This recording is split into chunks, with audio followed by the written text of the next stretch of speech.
to today's video, where we'll be taking a brief look at sports books and taking advantage of the customer acquisition costs that they're willing to subsidize.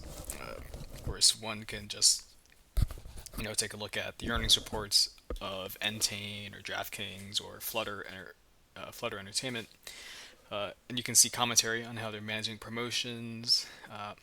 And I'm sure many of us remember, like during the pandemic, seeing those ads for sports books during the pandemic and seeing some of like the really lofty, like bonus bet offers they were doing way back then.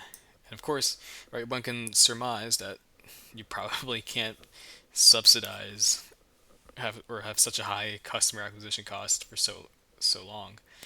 So conceptually, right, assuming it's a downward trend on the customer acquisition subsidy, right? It's probably the sooner you can take advantage of it to lock in that higher rate, then it's probably something that is worthwhile. Of course, that assumption of if it being worthwhile is dependent on, you know, are you actually able to convert said bonus bets or that promotion uh, into uh, into earnings that you can withdraw. Of course, assuming that the promotion allows for that, right? A lot of promotions, this one for example, does. A lot of promotions are insurance, and this insidious part about the insurance bets is that say it's like $500 quote unquote risk free, although I believe they can't say risk free given some of the regulatory changes. Um, but let's say right like it's $500 bet insurance. So you bet 500, you lose on the event, or you think, oh, it's insurance, I'll get paid back, and so you take like a very low probability outcome, and your event fails. Like, okay, I lost the event. I'll get my $500 back, and you get the $500 back as a quote unquote bonus bet, which means that in order to get your money back, you need to uh, double it. So let's say that was your wager, $50, and you get your bonus bet back. Uh, and now you have your $50 from your insurance, quote unquote, back, right? Let's say you bet on an event that's implied at 1.5 odds. Whatever event, right? And 1.5, right? Because we're using decimal odds, we can do 1 divided by the implied odds of the decimal odd to get the implied probability. And so you're betting on an event that the sportsbook is pegging at a 67% chance, which is, of course, sportsbooks have the vig, right? And conceptually, right, you shouldn't take the sportsbook odds at face value, right? Presumably, you want to look for mispricings, which can be more positive EV. But let's say you take this bet, right? And so you do the bet. Oh my gosh, you made $75, right? But wait, that 50, your original stake was a bonus bet. So that's taken. So you don't get your bonus bet principal back. You get the surplus. You get the gain. So you bet 50, you lost 50, you got the insurance back. So you get your 50 back in a bonus bet, which expires in probably a week. You, however, you're a first time better. You don't know that. So you then bet that on a relatively safe event because, like, okay, I want to make sure I get my money back, right? Preserve the principal, right? So your risk tolerance, right? You probably maybe even go to like a 1.1 implied probability event, right? Again, same math about changing to using the decimal odds to get the implied probability, right? And here you got 5, and so effectively you went from $50 to $5. Or in the previous case, you went from $50 to $25, right? So in all those cases, you lost money. So you have to go minimum odds of 2, which are probably 50% events, to get paid back. Of course, this doesn't account for taxes, right? Because you're taxed on your gross. It's not like capital gains where it's your net, which is, of course, an irony about betting taxation because you're asking bettors to self-report taxes, which conceptually, right, like the most addicted and the high volume gamblers probably aren't the ones who are Or either A, they're professional, or like they're deducting, or B, they clearly show a lack of self-restraint, or some of those characteristics that probably lend itself towards accurately reporting taxes. So it's a bit strange to me that the betting burden goes to the bettor instead of being solely on the sports book, who, should have some nice big four accounting firm and in-house counsel to handle all of the tax stuff, right? So that's just a note on like promotions. You just gotta be careful, right? If it's just an insurance promotion, that's probably, I'd say, worthless, just given this math, right? Like the insurance really isn't much, right? Because the insurance, like, it's helpful. Like you're not wiped out and guaranteed to be wiped out, but but I don't want to misquote like Bayesian probabilities or whatever, conditional events, but um, like let's, well, like you need two. So I need So if you lose one event, let's say you're betting on an event that's applied at two odds, uh, so you're taking on the immediate risk. Again, just assuming you're using the sports books and the implied odds, right, at 50%. So you're taking on a 50% chance, which means that you have a 50% chance of losing your principal, right, in the case the event doesn't work out. But let's say you have the insurance, right? And you know this math, right? Because you watch this video. It's like, okay, I know I'm going to do minimum decimal odds of two to try to make my principal back. But although I suppose I was gonna say then the actual implied would then be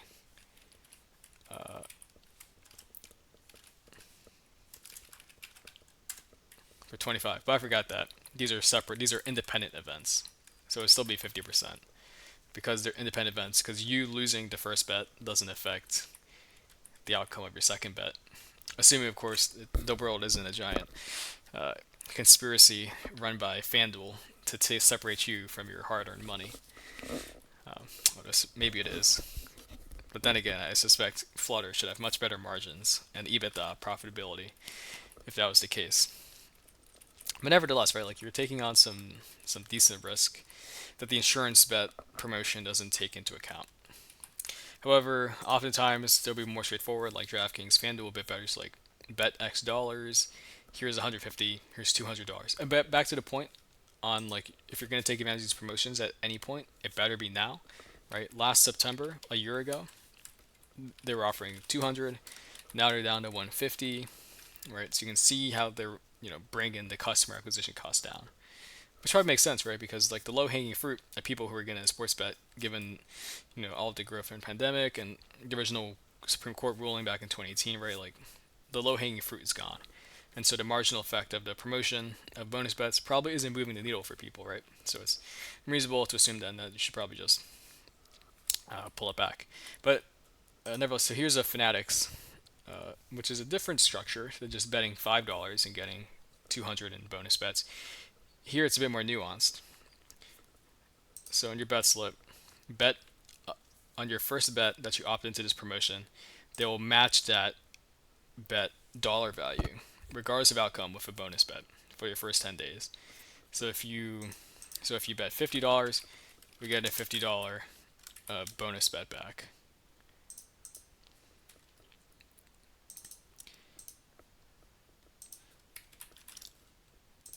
Or if you bet $10, you get $10 back. I'm not gonna use dollar format, right? So that's a promotion, right? Right. So this is your primary, and this is the bonus, right? And for your first 10 days, right? So it should be 100. That's for 10 days. So theoretically, right, we can do some game theory around this, right?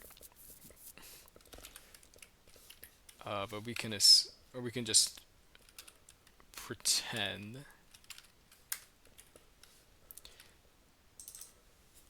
that because we just do like the extreme outcome. Let's say you're gonna bet 100, and the minimum implied odds is 1.5.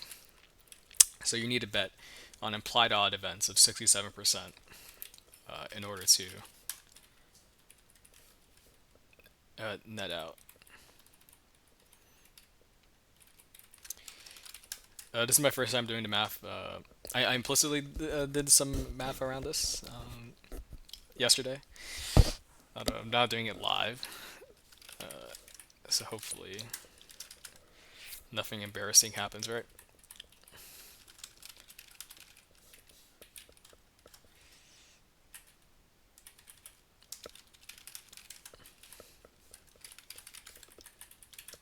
Right. So with this FanDuel promotion, right? If you want to max out the promotion, right? Not again. I'm not saying this is what you should do, right, per se. But if you max it out, you're going to stake $1,000,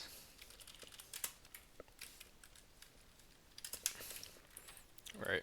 You're going to stake $1,000 of your own money. So this thousand is your own money that you're going to be putting at risk, and you'll get a bonus of $1,000. So in a loose sense, you are getting one-to-one leverage through this promotion. One-to-one leverage, right? This is the bonus bet is effectively your leverage, right? Divide that by your stake, your collateral, quote unquote. Right, it's a nice ratio of one. Um, yeah, and so if we just and again, right, so a lot of how effective this promotion is going to be is presumably, right, you don't again ignoring taxes, because taxes on sports betting, it's a like again, like the law is pretty clear, like it's your gross that's you're taxed on, but of course the actual reporting, right, the sports books aren't going to give you a tax document most of the time. They're not going to give it 1099. uh, on principle, it's a bit strange when in Canada all gambling is tax free. It's just, and it's complicated, right? Maybe your tax software doesn't. I doubt that the IRS free file handles like the 1090 implied 1099. But just goes to show the point of how a bit silly it is. Let's say ideal rate, like your break even is 1,000, because it would kind of suck to lose money on a sports book, right? And give Michael Rubin even more money so he can host even more parties and fly to the Olympics even more and hang out with all of these celebrities, right? So we don't want that. Even though by definition, if we're kind of opting into this, and I think as the math will see, like he's gonna make a lot of money, and maybe you enjoyed a FanDuel platform, so he has a nice lifetime value from you or from us. So let's say, because 1.5 million, so let's keep the math simple, and let's say, well, if the implied odds of these bets 60%, let's round down, and let's say I'll make money 60 of these primary bets will work out. So you'd lose, with that implied math, you lose 400 because you lose those bets. But regardless of whether you win or lose the primary bet, you still get the 1,000 bonus bets across those 10 days. Assuming, of course, you remember to opt in to make sure that you select that this bet is part of this promotion. So you have to make sure you don't miss that. You have to make sure, of course, that you bet on every day, right? Make sure you don't forget on a Monday, right? Make sure you bet on Romanian football to get your minimum 1.5 odds on Cluj University uh, to beat Steaua Bucharest, you know. But using these odds, right? So you know, you win 67 at 1.5, so that's $600. Takes you to winnings of 900, and then we have um, the bonus bets, right? And let's say the bonus bets, but you have all 10 bonus bets. But you get all 10 bonus bets, and let's say of those, you also only win 600 or six of those.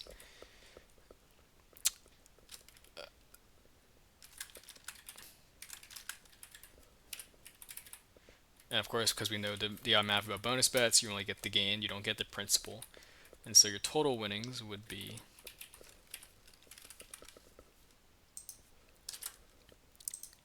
1200, and so you come out on top. Not bad, not bad. That's of course assuming you win 60% of the time on your primary bet and your secondary bet. Now we can change the odds a bit. Let's say you're pretty good. Let's say you win 70% of the time. So you're 700 and 700. And boom, you went from 1200 to 1400, right? Because you get the extra 100 uh, from those events. Of course, there's more variability, right? Because like it might not be 1.5, it might be 1.6, it might be maybe this is really attractive 2.1, right? Uh, but again, but 1.5, right? This is the minimum, right? So it's a kind of anchoring. Or anchoring on a number. This isn't your worst case. The worst case, uh, you lose all 10, and you lose all 10. Like that's the worst case, where Michael Rubin steals a thousand. I mean, the worst case is losing $1,000. Now, the nice thing if you lose $1,000 is you can rest easy knowing that you have zero tax liability because you lost everything. Now, you don't get a capital gains write-off unless you itemize. However, if you only lost $1,000, it's not going to be worth itemizing against the standard deduction plus all your deductions most likely. So it's kind of just $1,000 down the drain. But let's think about, well, what about you only win half the time? And here it's a break even, right? But again, right, we're only implying that all your odds are like 1.5, right? Because presumably your bonus odds you're going to be using, maybe you're a bit more aggressive your bonus, right? Maybe you're chasing twos, right? Which helps change the skew. So conceptually, it's probably around 300 if you only win 30% of the time, where it starts to get a bit concerning, right? Yeah, 300, that's where it gets probably a bit tougher. If you only win 30%, or 6 bets out of your 20, that's when it gets a bit more risky, right? And here is probably where overconfidence effect comes into play. Maybe, I'm pretty sure statistically, I think sports. I don't think the average bettor, myself included, is batting 70%. I think honestly the 30% is closer to what most people are batting. Honestly, if you're betting like a 90s, 80s, right, that could even be a bad sign. Because what if you're betting on the extreme favorites every time, but you're only betting on 1.1 odds, right? So you're staking $100 to win $10, right? You're taking 91% chances, implied odds, right? But if you're just clipping, you're clipping, but in a sense, right, you're clipping coupons. You're picking up pennies in front of the steamroller, right? Because you're getting the $10 principal, uh, right? So it'll take you 10 events of these 1.1 91% implied odd events to make up your principal and to double your money. It'll take you 10 events, uh, right? But all it takes is one, right? So let's say you're 110, and you stake 100, so you're 120, but keep rolling, right? And then you lose one of these events because Benfica lost to Famalicão in Portugal, right? And then bam, instantly you're down to 10. And once you're down to 10, you want to clip, right? Rinse and repeat, right? Like you're like pretty much wiped out. Just given like the skew, and because these are sports books, right? And they're a business, right? Like the odds they're giving you, right? Like there's a vig, so like these odds, you're not getting a clean representation of reality, or you're getting a clean enough, but it's not precise, and it's priced in such a way that the sports book is structurally getting an advantage. So conceptually, right, it's one of those things where the transaction cost is hidden, and uh, sports betting is probably more so a game of omission than commission, or vice versa, right? Like you want to avoid the bad bets, right? Which I believe is omission. Whereas like stocks are one, and like stocks are omission, and bonds or fixed income's commission, or whichever one. But that's the analogy, right? So it's I guess in general, right? So you kind of have to underwrite again, excluding taxes, right? How you want to deal with that? Like you have to underwrite yourself to pretty much have a 30% hit rate for this promotion to be worthwhile to you. Uh, which I mean, 30%. At a certain point, you can flip a coin, right? If you're just gonna bet on baseball or basketball or football, right? Just right. Those odds are pretty simple, right? You have home team, you have home. Let's say 1.5. You have away. That's like 2.5, right? So it is kind of course, the odds are telling you something different, right?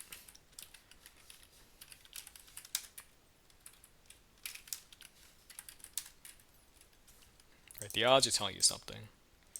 So it's not a true coin flip, but it's a binary decision tree, right? Like home or away, right? If you're worried about your personal judgment, just flip a coin, pick one, right?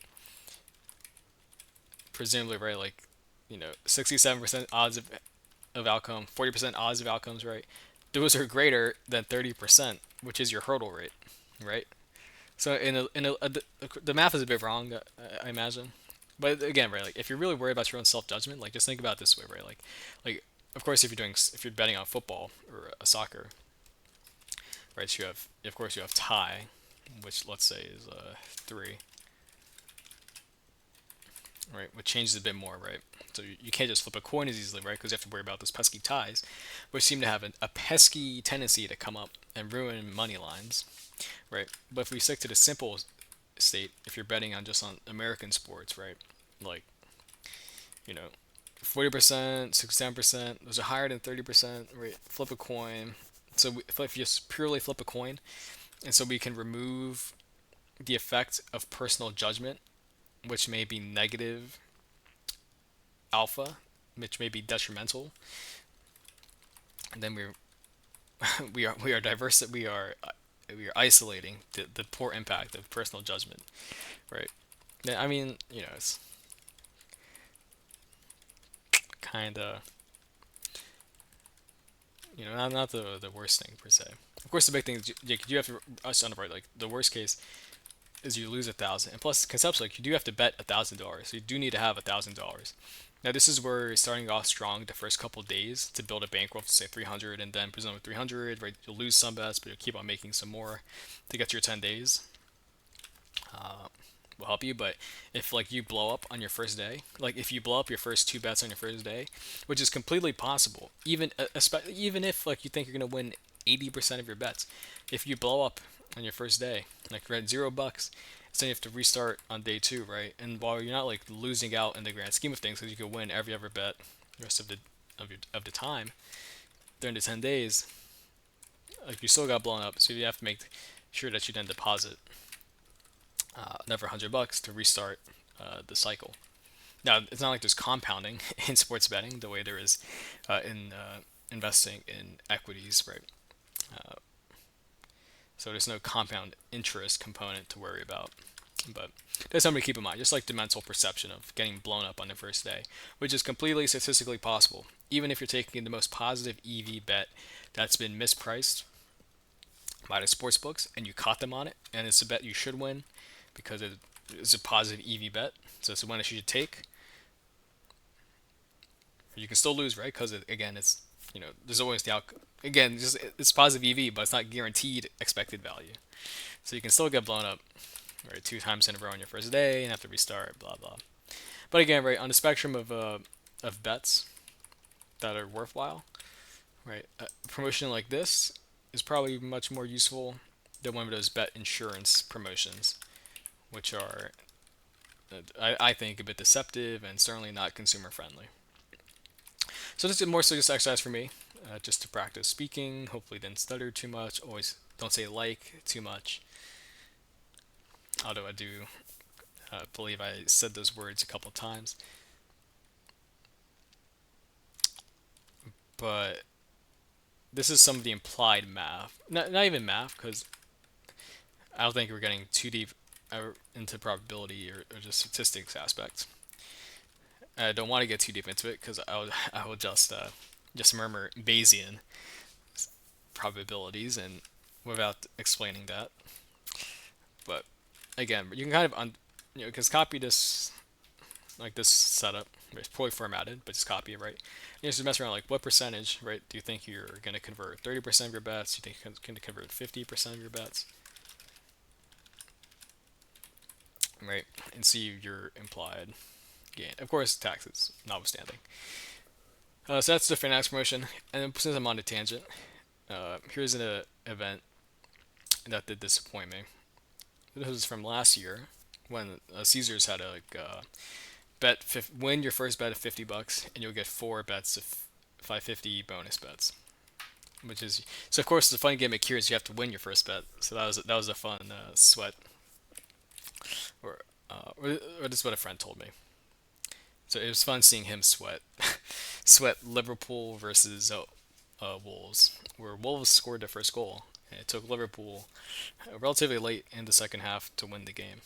So it was very stressful for my poor friend. So he was regaling me this tale of Ajax, and it's completely unrelated to the previous discussion. So it's just more so just me documenting something for posterity.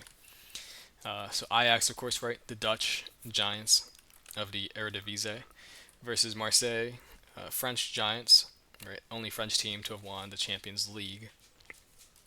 Of course, this was last season, right? As we can see, September, when Ajax were looking pretty poor, but so were Marseille, with Marcelinho uh, resigning. Uh, the implied odds of these events, right? It's